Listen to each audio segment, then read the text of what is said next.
Hello and welcome to Hexed Encountered. I'm Joe. In this video, we'll be doing a little bit of gameplay in the game Rifles in the Nam. This is by the Gottardo Zancani and published by Tiny Battle Publishing.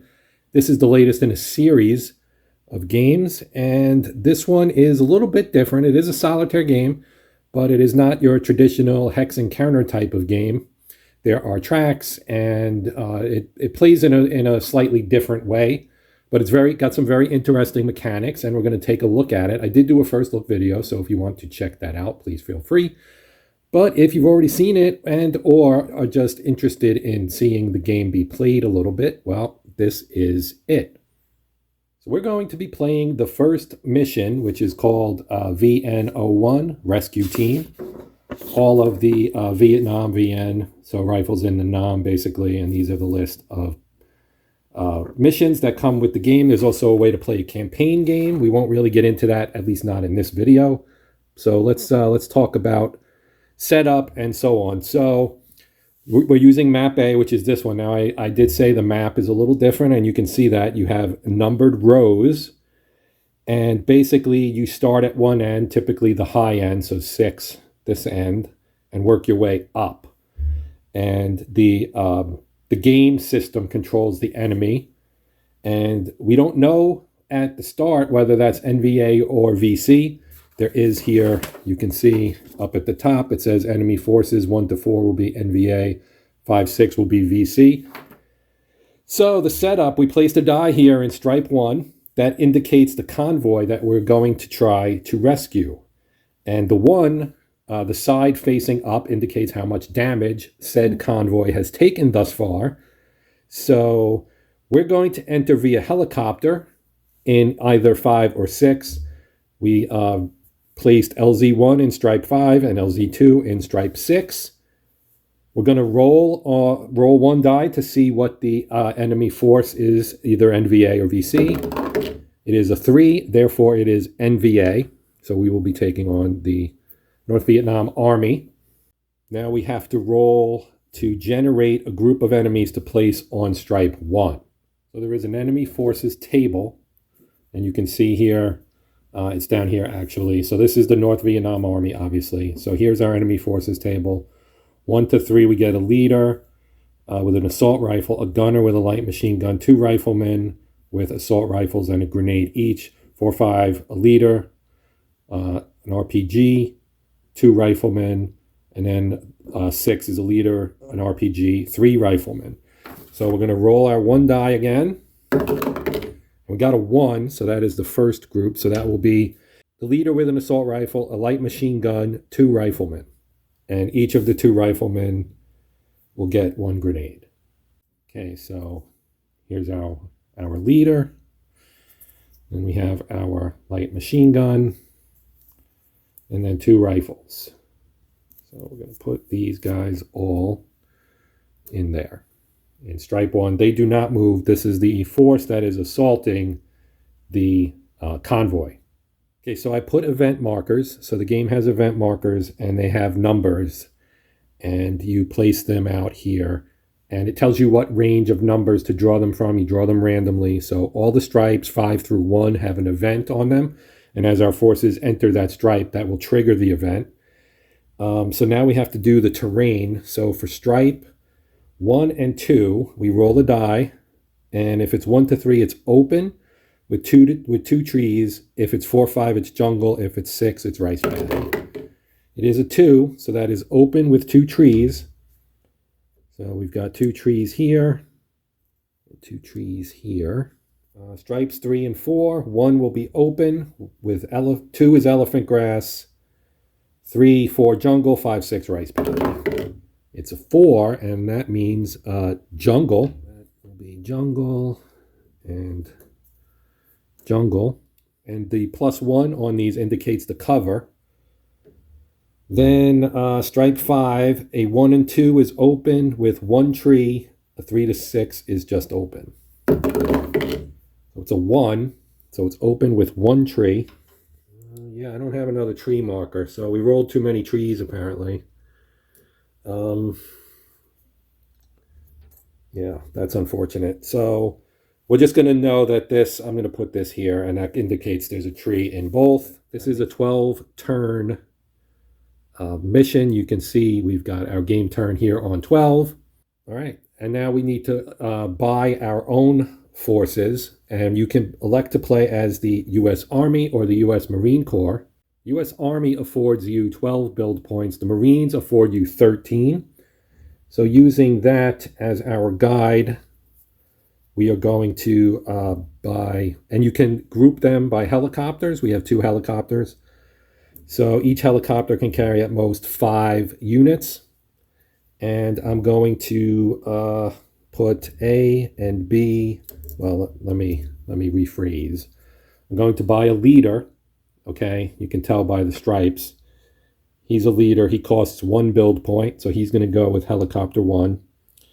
Then I'm going to buy 2 assistant leaders who will also be carrying M16s. So that's these guys right here. It's B and C.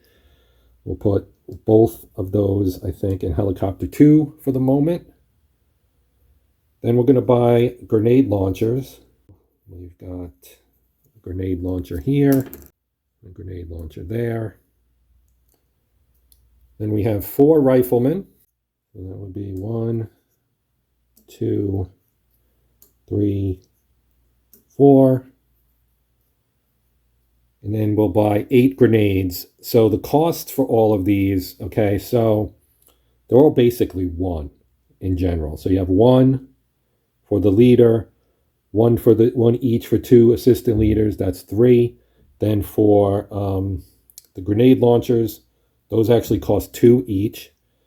So that's 1 plus 2 plus 4 is 7. Then the 4 additional rifle units are 4 more, which makes 11. And then you get 8 grenades for 1. There are no counters for the grenades. You're just going to keep track. So the game provides a roster sheet on the back of the rule book. It looks like this. I made a copy of it so that I could write on it. And here it is. So I'm going to write in the letter here. So like A for the leader. And then I'll put who has grenades and so on in here. And then we're going to get started playing since we're a decent ways in and we haven't even started playing yet. But I did want to show setup. So that was the whole purpose of this. All right, so the first step in gameplay is creating groups. So I'm going to make 2 groups based on the helicopters that they're on. So this will be group 1, and this will be group 2. Now the book, or manual rather, suggests using the making groups of 3 or 4. We have 9 total units, so I could make 3 groups of 3, but the helicopters, I believe, can only carry 5 units at a time. So we're going in 4 and 3. You can always rearrange your groups. But to enter structures, of which there aren't any in this particular mission, so we don't have to really worry about it, but it's something to consider going forward. So I did write down on my roster. I didn't actually name them. You can give them names if you wish. As I mentioned, you can play a campaign game where you may have soldiers that you want to carry through. Each counter represents 1 soldier. So we have leaders, assistant leaders, etc. down the line, right? So first thing you're going to do is roll 3 dice. And after group creation, okay? And this will be our friendly units activation. So we roll all 3 dice, and we discard anything that is a 1 or a 2. So this one goes away. And then a 6 would actually give you an extra bonus activation point, but anything 3 to 5 is 1 activation point. So we've got, or 1 action, I think it's an action point. Is that what it's called? Yes, action point. So we have 2 action points, and I'm going to assign them 1 to each squad and use that to move them into their respective LZs. So helicopter 1 will land in stripe 5. So we're going to move them here, and then these guys will move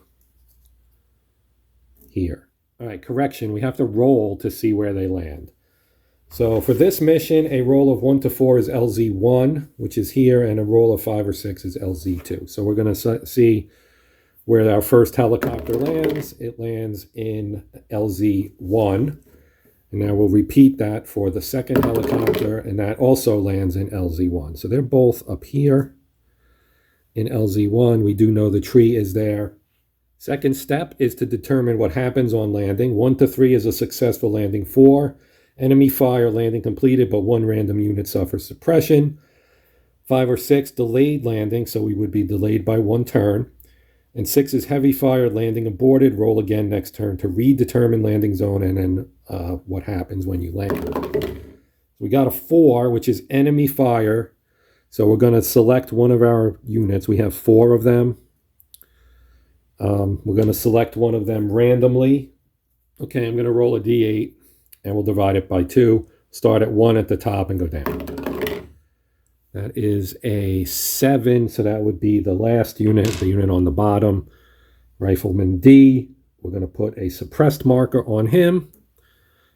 And then we'll move on to the other unit. So again, hoping for a 1 to 3, got a 5. Delayed landing, so these guys will be delayed 1 turn. I'm going to put them back over here. And then we're going to, we don't have to roll again. They're just going to come in next turn, not this turn. Okay, so now we're going to roll on the enemy presence table. 1 to 5 is nothing. And then 6, we have to roll on the patrol table. And we get a 3, so that's nothing.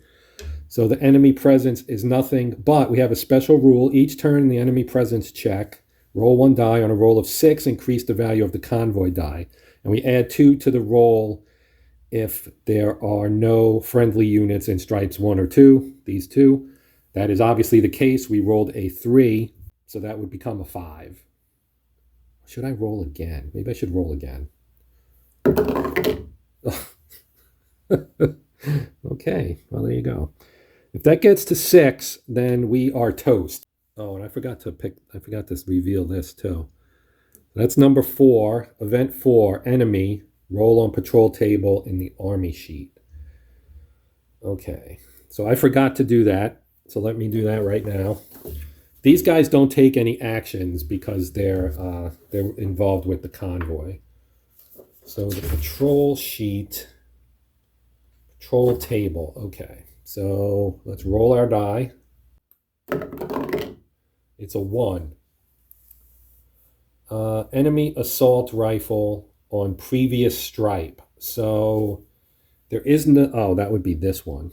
Okay, so let me put an enemy rifle here, and it is hidden. So we're going to put a hidden marker on it. And now we will roll on the enemy activation to see. As you probably guessed, we roll a die.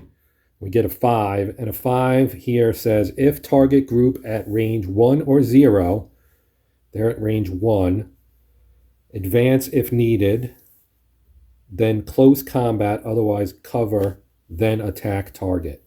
Okay, so they will not execute the advance and assault because they're outnumbered. And then the next option is cover. They're already hidden. So their third and final option is to attack. So they're going to attack our stack. Okay, so they're attacking this group. So they're going to roll 1 die. Their combat factor at range 1 because it's in the next stripe. Now there's no cover here because this is open with a tree. So they're not using the tree. They would have to be occupying the terrain feature essentially, and they're not. So they have no cover. So basically, his combat factor at range 1 is a 1. Their target number is a 6. So he needs a 6. But his firepower of 1 means he needs a 1 to 5. I mean, a 5 or a 6. A 5 or a 6, and he hits. And it's a 2, so he does not hit. And because he fired, he loses his hidden status. All right, so as I said, we don't have to check for activation for them because they don't take any actions. They're involved with the convoy.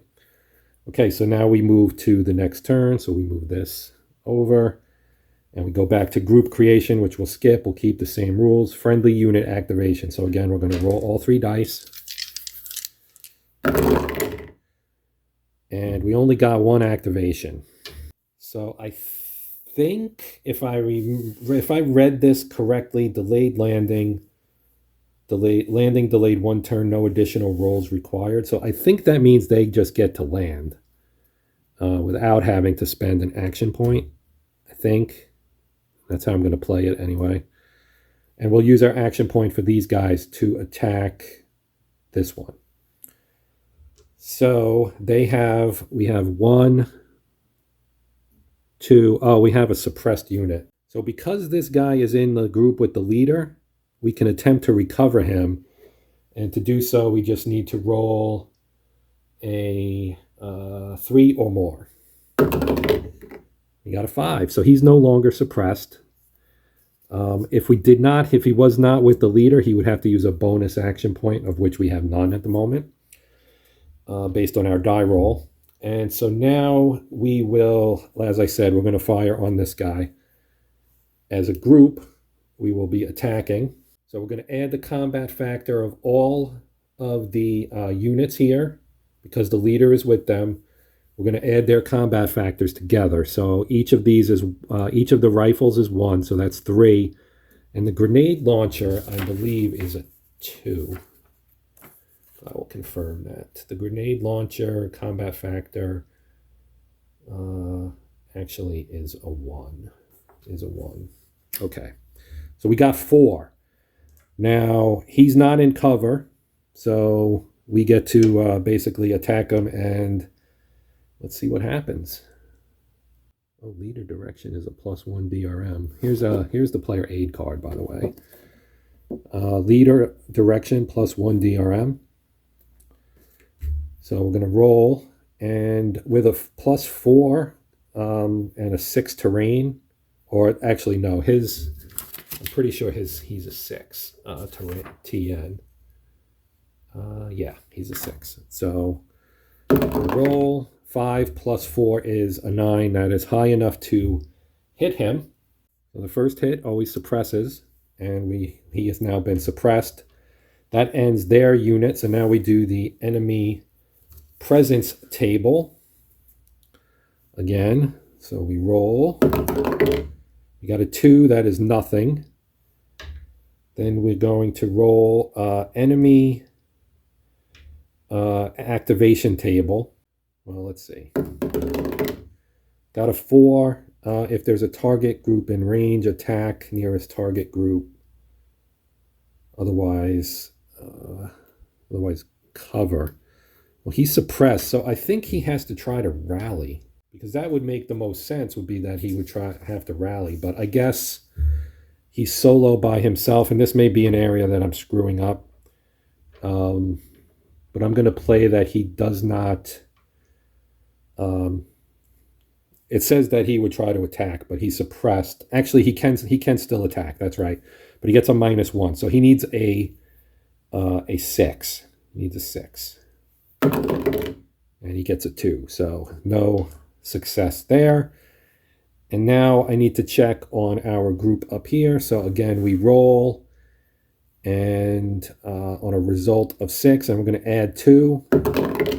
So 3 + 2 is only a 5, so they do not increase that turn, so that is good. And we move to the next turn. All right, so groups are staying the same. I'm going to roll for my friendly unit activation. And we got a 6 and a 5 and a 3. So that's 3 points and 1 bonus point. So that's pretty good. That is definitely pretty good. So I'm going to use 2 points. Let me just put that out. I'm going to use 2 points to move this group up here and gain a recon point as well.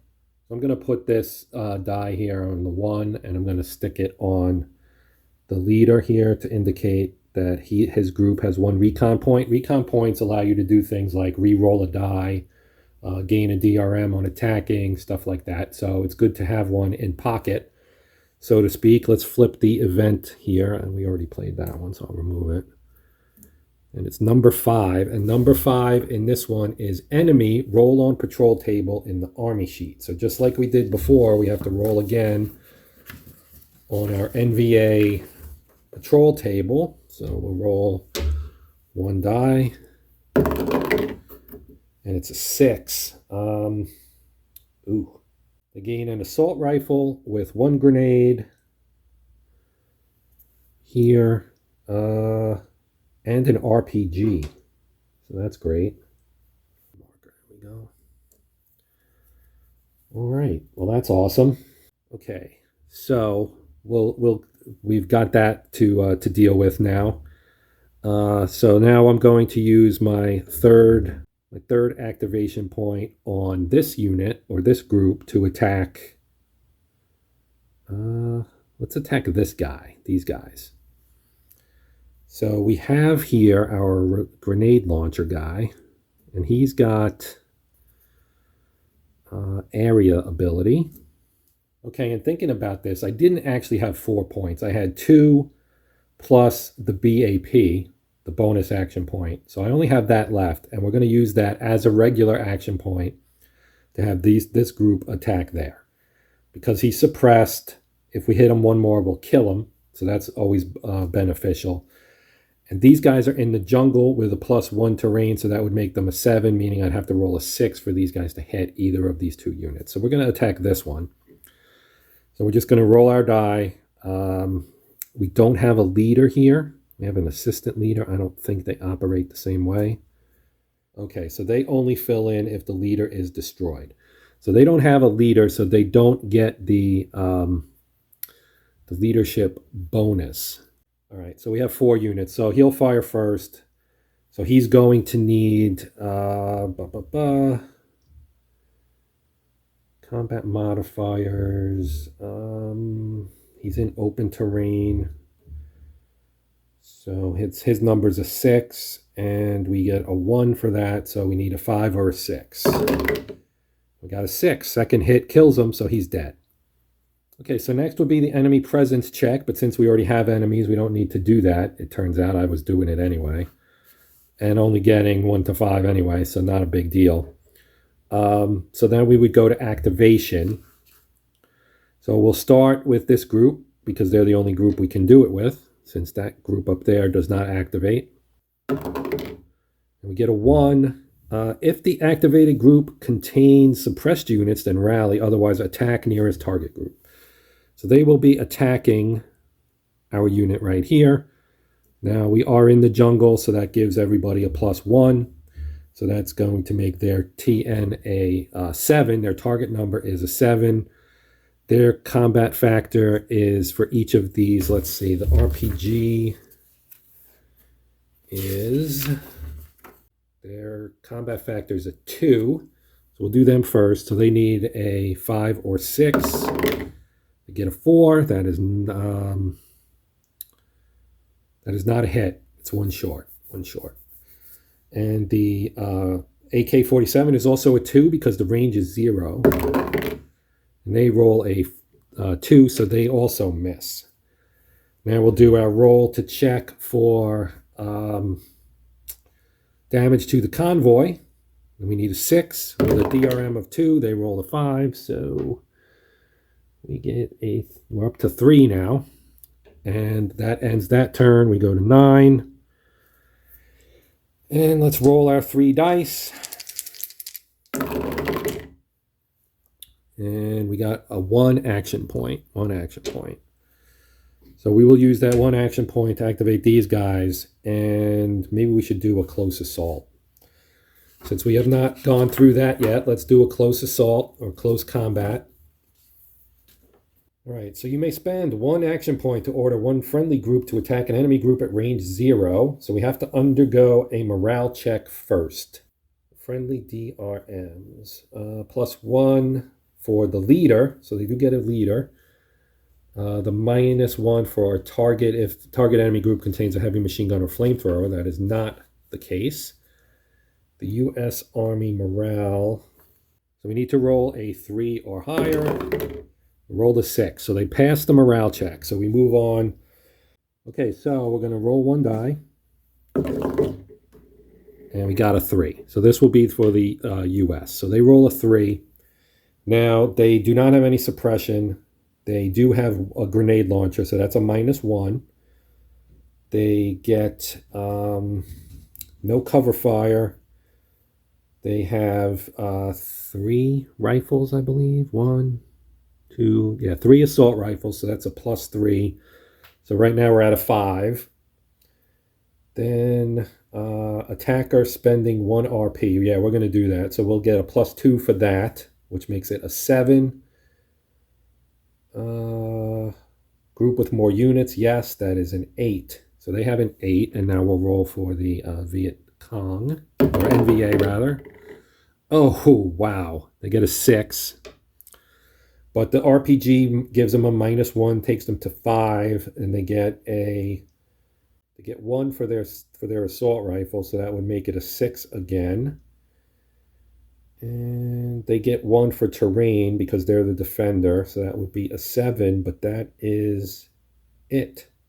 Okay, so the group with the highest value is considered the winner, while the other group's considered the loser. If the total of the winner is not 2 times more or higher, the loser group suffers 1d3 suppressed results. Okay, so we roll the dice. We get a 1, so they get 1 suppressed unit. We'll go odd will be the RPG, even will be the assault rifle. It's even. So the assault rifle is suppressed. And I was hoping for better, but we'll take it. And that was my only action. So now we go to the enemy activation. So we're going to roll here for that force.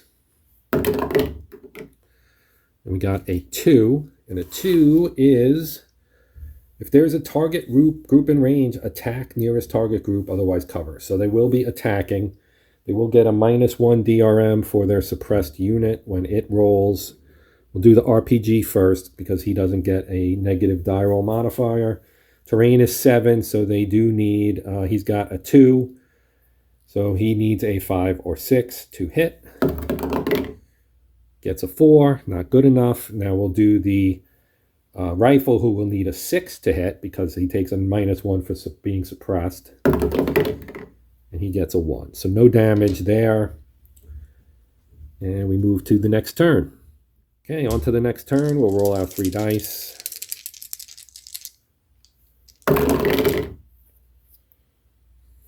And we get 2 6s, so 2 bonus activation points. And a 1. So with the 2, let's assault again. We're going to assault again. We might as well. So we'll do the same thing we did. We're going to roll. We got a 2, which is great. Not. So that 2, again, we're going to add, we're going to take 1 away for our grenade launchers to make it a 1. Then we're going to add 3 to make it 4. We could have used grenades and didn't, and actually they could have used grenades and didn't either. That's my bad, because they probably would have, which would have given them a 1 and made it a tie. So that's my fault. I knew I'd make mistakes. Engage group spending 1 BAP. I could spend 1 more bonus action point, but I don't have a recon point left. We do have more units, so that gives us a total of 5, which is not making me feel great here. Although they're going to take a -2 to start with. They're going to end up with a -1 here, I think. Actually, no, they're just going to be unmodified. And it's a 5, so it's a tie. In a case of a tie, both groups immediately suffer 1 suppressed unit to be allocated to a random unit, unsuppressed first, then suppressed unit. So both of their units will now be suppressed. And we'll roll our D8. Where did I put it? Here it is, to see who gets suppressed for us. 3. So that would be the second unit, which is our grenade launcher. So I will put a suppressed on him, and I'm going to put him on the bottom. And now with our other BAP, we're going to move this unit up into there. Now I'm going to remove this, and I think I'll remove the LZs. If I need to put them back, I can. So I was hoping to get up in here, but I couldn't. So now we're going to roll for them for activation. They get a 5. Target group at range or 0, range 1 or 0, advance if needed, then close combat. Okay, so they are going to do close combat, which seems bad with 2 suppressed units. We'll do it. We'll do it. So we're going to roll. They get a 3. then I'll do the attacker first. So they get a 3. -2 for their suppression makes it a 1. Minus another 1 for the RPG makes it a 0. They get 1 for their assault rifle, so they have a 1. So that's kind of a bad situation for them. Now I'll roll for the, well, we don't know who they're attacking though either. We'll go odds and even here. Okay, so that would be this group, which, it would make sense for them to attack that one that has a suppressed unit. I gotta look and see what the hopeless enemy attacks. Enemy units will attack the nearest group. Roll 1d6 on the target table. Okay, so let me do that. What did I roll there? I rolled a 4. That would be the largest group, which is still this group, because they have 5 units. So that's who he's attacking. All right. They get a 5, so I could add it up, but they're going to win. Because they get +1, 2, -1 is a 1, 2, 3, 4. That's a +4. So that's a 9. So they win by more than 2 times. And when that happens, 2d3 suppressed. So it doesn't even matter really. It's a 5. So that would become a 3, and it would be 6. So they're eliminated. They're eliminated. All right. So again, I don't know that they should have done that, but I don't see where it says not to do a close combat. I think I'm going to wrap it up here. Like I said, I don't like to make really long videos. I will say this, I enjoy this game. I haven't played one of the rifle series before. I did consider some of the World War II ones, but I didn't actually pull the trigger. But this one I enjoy. I enjoy this. This is an interesting system. And it's got more meat on it than you might think it does. It looks simple, but there's a lot of nuance, and the rules are really well thought out and account for a lot of things with the DRMs and so on and so forth. So I do enjoy it and recommend it. And I probably will play this again, and maybe I'll do I'll play it off camera and then do, a more advanced mission, maybe play as the Marines or something. You get an extra build point when you do that, so that would be cool. Or maybe a campaign. This is certainly a contender for my Solitaire Sundays. But I'm in the middle of one right now, so maybe once that one's played out, this might slot in there somewhere. So I hope that this at least gave you an idea of how the game plays, what it looks like, etc., etc. Please feel free to comment, ask questions, and so on if you wish. I will do my best to reply. Also, please consider liking, sharing, and or subscribing to help support the channel. That is always greatly appreciated. But either way, I hope you'll come back and check out some future content at some point down the road. But that's going to do it for now. I'm Joe. This is the Hexed Encounter channel. And until next time, as always, happy gaming.